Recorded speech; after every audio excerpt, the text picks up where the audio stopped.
कि हक मांग रहे हैं, छोटा भाई बड़े भाई से हक मांग रहा है। चूँकि आर्टिकल 19 हमें ये हक देता है कि हम अपनी हक की आवाज़ बुलंद करें। लोगों का इस्तेसाल करके उनको लूट कर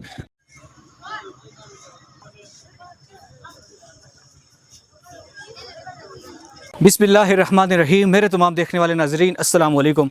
आप देख रहे हैं खुददार मीडिया में हूँ शिराज मुगल। नाजरीन, आज आज़ाद कश्मीर के अंदर जगह जगह पर रैलियाँ, जलसे, जुलूस, कहीं तो मार धाड़े। तो आज मैं इस वीडियो में जहाँ जहाँ तक मैं जा सका, जो रैली कवर कर सका तो कवर करके आपको दिखाऊंगा। बिलखुसूस चूँकि मेरा इलाका कहोड़ी है तो कहोड़ी के अंदर पहले पुल पे जाके मैं वहाँ देखूंगा कि आज क्या हो रहा है, किस तरीके से रैली निकाल रहे हैं, क्योंकि यहाँ आज़ाद कश्मीर के नौजवान अपने हक के लिए आज रोडों पर आए हैं। तो चलते हैं जी ज़रा रोड की तरफ। आटा महंगा, पेट्रोल महंगा, डीजल महंगा, सरदारी गिरानी, लुट के खा के, नवाज शहबाज न दे। जब जुल्म हद से बढ़ जाता है तो उसके नतायज कुछ और हो जाते हैं। तो हर बंदे ने बता दिया कि कश्मीरी बेगैरत कौम भी नहीं है और कश्मीरी नडार कौम भी नहीं है, उसका कश्मीर में आने में पाबंदी लगी थी। तो अनवारुल हक साहब, मैं आपको ये पैगाम देना चाहता हूँ कि हमें मजबूर न करें इस बात पे कि कल हम आपको आपके ईमानों से घसीट कर बाहर निकालें। बिल्कुल वाज़ेह बात है। जो नौजवान हैं उनको बेरोजगारी मैसर आए, हमारे जो लोग हैं उनको कारोबार नहीं, उनको खुशहाली नहीं, बल्कि बदनसीबी उनके मुकद्दर। अफराद के हाथों में है अक़वाम की तकदीर, अफराद के हाथों में है अक़वाम की तकदीर, हर फर्द है मिल्लत के मुकद्दर का सितारा।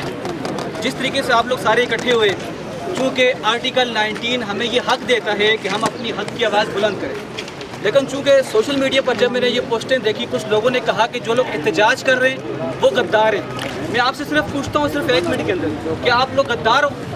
अगर आर्टिकल 19 अगर पाकिस्तान हटा दे, फिर हम साबित करके बताएंगे अगर गद्दार हैं तो फिर इसका जवाब हम देंगे। जबकि आर्टिकल 19 हमें ये हक देता है हम अपनी हक की आवाज़ बुलंद करें, इसीलिए हम एहतजाज रिकॉर्ड करवा रहे हैं। बाकी इसके अलावा जहाँ जहाँ पुलिस वालों ने जो तशद्दुद किया हमारे भाइयों पर, बच्चों पर, उसकी मैं मीडिया के ज़रिए पुरज़ोर मज़म्मत करता हूँ और आप भी सारे मिल के पुरज़ोर मज़म्मत करें। इसके अलावा जो हमें जो हक दिया गया है, इस हक की खातिर अगर लड़ सके तो लड़ेंगे, अगर हम लोग एहतजाज करके अपना हक मांग सके तो एहतजाज करके अपना हक। कहोड़ी पुल अंजुमन ताजरान कमरान मुगल साहब जो जनरल सेक्रेटरी यहाँ के, वो मौजूद हैं, उनसे पूछते हैं, उनसे सवाल करते हैं कुछ। आप ये बताएं कि ये जो हमने मुतालिबात रखे हैं आज, आपको लगता है ये पाकिस्तानी गवर्नमेंट इसको मंजूर करेगी? बिस्मिल्लाहिर्रहमानिर्रहीम। सबसे पहले बात यह है कि मुतालबात पाकिस्तानी गवर्नमेंट कबूल करेगी या नहीं करेगी, ये मामला बात का है। पहले आप इस बैक में जाएं कि ये मामलात कहाँ से शुरू हुए। 1964 में जुल्फ़कार अली भट्टो और कैच खुर्शीद के दरमियान एक माहिदा तय पाया मंगला डैम बनते वक्त। वो माहिदा ये था कि मंगला डैम बनने के बाद 13 साल तक आज़ाद हुकूमत की रियल्टी मिलेगी। आज़ाद 13 साल बाद, यानी ये हुकूमत आज़ाद कश्मीर का जो है असासा बन जाएगा और तायात आप लोगों को बिजली फ्री दी जाएगी और आज़ाद कश्मीर को फ्री लोड शेडिंग जोन करार दिया जाएगा।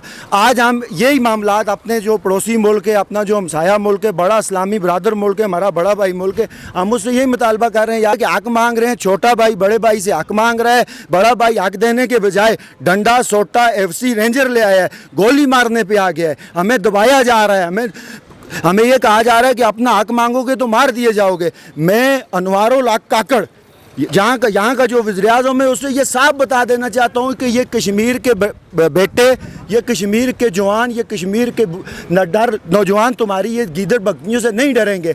आपको हमारा हक देना पड़ेगा, क्योंकि ये राइट है हमारा कि अगर पानी हमारा है तो बिजली पे हमें सब्सिडी मिलनी चाहिए। भाईजान, आपने हमारे साथ 1964 में माहिदा जो किया है कि आप हमें मंगला डैम बनाने की इजाज़त दें, 13 साल बाद ये आपकी आज़ाद हुकूमत को इसको गिफ्ट कर देंगे और तायात आपकी बिजली फ्री होगी। पूरी दुनिया में आप जाके देखें, जहाँ भी ये ला है, जहाँ भी जिस चीज़ की प्रोडक्शन हो रही है, जहाँ जैसे यहाँ से बिजली निकल रही है, बलूचिस्तान से सुई गैस निकल रही है, वो ला के मुताबिक वहाँ के लोगों को फ्री दी जाती है। हम मांग रहे हैं, हमें ये मारने आ गए, FC लेके आ गए, रेंजर लेके आ गए, गोलियाँ मार रहे हैं। हम ये जुल्म के ज़ाब्ते हम नहीं मानते। इस वक्त मेरे साथ इंजीनियर उमर चुगताई साहब मौजूद है, उनसे भी सवाल करते हैं, चूँकि आज वो भी रैली में साथ शामिल हुए। उमर चुगताई साहब, क्या आपका क्या ख्याल है, ये जो हमने एहतजाज रिकॉर्ड करवाया, इसका कुछ हल निकलेगा? जनाब, हल क्यों नहीं निकलेगा? शराज साहब, मुझे ये बताएं आप, کہ ہم کوئی یہاں پر کوئی انتشار پھیلا نہیں رہے، یہاں پر ہم کوئی لڑائی جھگڑا تو ہم نے کیا نہیں ہے، مطلب بڑے پرامن طریقے کے ساتھ ہم نے جو ہے یہاں پہ احتجاج کیا ہے، اور دھوپ میں آپ کے سامنے میں بھی کھڑا ہوں، صبح سے کھڑا ہوں جناب، کوئی کسی قسم کا ہم نے وہ ایئر کنڈیشن گاڑیوں میں بیٹھے ہوئے نہیں ہیں ہم، ٹھیک ہے. یہاں پر ہم احتجاج اگر کر رہے ہیں تو اپنے حق کی خاطر کر رہے ہیں، اور ہم کوئی بھیک نہیں مانگ رہے، ٹھیک ہے. ہمیں جو ہے نا، ہمیں اپنے حق کی جو ہے حق کے لیے بولنا چاہیے بھی، اور ہم بول بھی رہے ہیں. اس کو اگر غلط رخ دیا جائے گا تو میں یہ سمجھتا ہوں کہ یہ ایک جہالت ہے، اور یہ جو ہے بیوقوفانہ بات ہے کہ جو ہے اور یہ جو باتیں میں نے سنی ہیں، یہ پڑھے لکھے لوگ اس طرح کی باتیں کر رہے ہیں کہ آپ جو ہے انتشار پھیلا رہے ہو. تو جناب انتشار ہم نہیں پھیلا رہے، ہم جو ہے بالکل پرامن طریقے کے ساتھ ہم احتجاج ریکارڈ کروا رہے ہیں، ٹھیک ہے. ہمارا مطلب جو ہے وہ یہ ہے کہ ہمیں ہمارا حق دیا جائے. آپ کو کیا لگتا ہے یہ جو مطالبات کشمیری عوام نے رکھے ہیں، نوجوانوں نے رکھے ہیں، آپ کو لگتا ہے کہ یہ پاکستانی جو حکمران ہیں ان مطالبات کو پورا کریں گے؟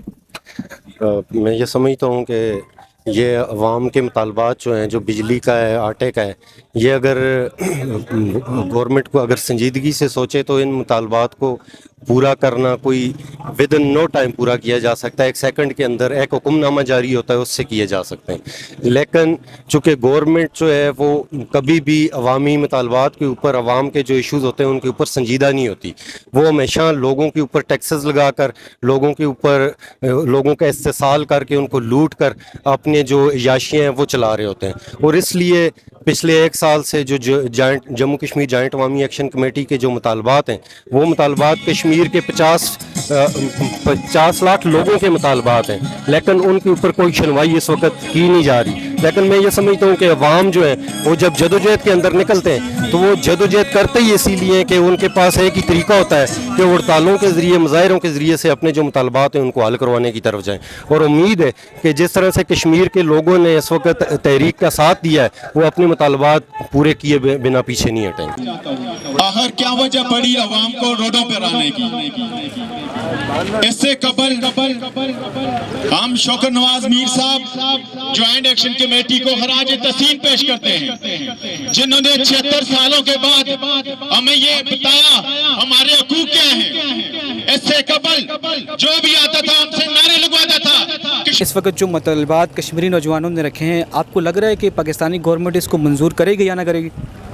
بالکل ہمیں اس پہ پورا یقین ہے کہ پاکستان گورنمنٹ ان مطالبات کو تسلیم بھی کرے گی، اور وہ کشمیریوں کے جائز حقوق کا خیال بھی کرے گی، کیونکہ پاکستان کے اپنے آئین کے مطابق وہ ہر خطے کو اس کا حق دیتے ہیں. جہاں پہ پن بجلی بن رہی ہے اس ایریے کا حق ہے کہ پہلے اس ایریے کو جو ہے وہ سہولیات فراہم کی جائیں. تو پاکستان کے آئین کے مطابق یہ پروٹیسٹ ہو رہے ہیں، اور ہمیں بھی حکومت پاکستان سے یہ امید ہے کہ وہ انشاءاللہ یہ عوام کے تمام مطالبات کو منظور کریں گے. آپ کو کیا لگتا ہے آج جو ریلی نکالی، جو احتجاج ریکارڈ کروایا، یا کشمیر کے اندر جو نوجوان احتجاج ریکارڈ کروا رہے ہیں، اس کا کوئی حل نکلے گا، اس کا کوئی نچوڑ نکلے گا؟ دیکھیں میری بات سنیں، ہم جو مطالبات کر رہے ہیں نا، یہ مطالبات کوئی ایکسٹرا نہیں ہے حکومت سے، یہ مطالبات ہمارے بنیادی حق ہیں. مطلب کہ یہ ہمارا حقوق ہے، وہ حقوق ہے جو یہ ہم سے 4 روپے یونٹ بجلی لے کے ہمیں 50 روپے دے رہے ہیں. کس طور طریقے سے دے رہے؟ اگر ہم سے یہ 50 کی لے رہے ہوتے اور ہم ان کو کہہ رہے ہوتے کہ یہ ہمیں 5 کی دیں، 5 روپے یونٹ دے، تو پھر ہمارے مطالبات بھی ہم کہیں گے کہ یہ مطالبات غلط ہیں. یہ دیکھیں جب ہم سے 4 روپے لے کے ہمیں 50 روپے دیں، یہ کہاں کا انصاف ہے؟ اور دوسری بات کہ یہ آٹا مہنگا، بجلی مہنگی، آزاد کشمیر میں سب سے زیادہ مہنگائی ہے. ناظرین، جہاں تک وادی نیلم کے اندر میں نے ریکارڈنگ کر سکی، جہاں تک میں جا سکتا تھا وہ ریکارڈنگ میں نے کی ہے. تو ضرور خودار میڈیا دیکھتے رہیں. اللہ حافظ.